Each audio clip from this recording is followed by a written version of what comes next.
Luke 6:63 and 68. Your words, Lord, are spirit and life. You have the words of eternal life. O devoted servant of God, Saint Francis Xavier, your heart was burning with love for Jesus. Impelled by this love, you went from country to country and spent yourself unto death, proclaiming the name of Jesus and the good news of salvation. That is why the Father filled you with glory in heaven and preserved your body from corruption here on earth. Filled with joy for these unique gifts, we join in praising the Father, and now we ask your intercession for ourselves. You may pray for whatever you want through the intercession of Saint Francis Xavier.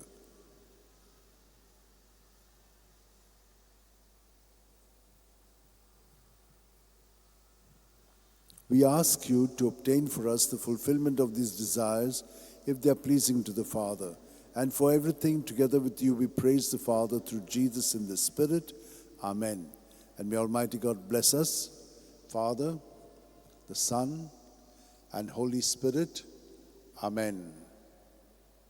San Francis Xavier, Vodacura, Radisam Jamogan, Las Lolia, Besangal Saiba, Desaram Cha, Sambalungam Ka, Gopan Tuja, Besangal Saiba, Sharar Goincha, Sambalung Sodakal, Gopan Tuja.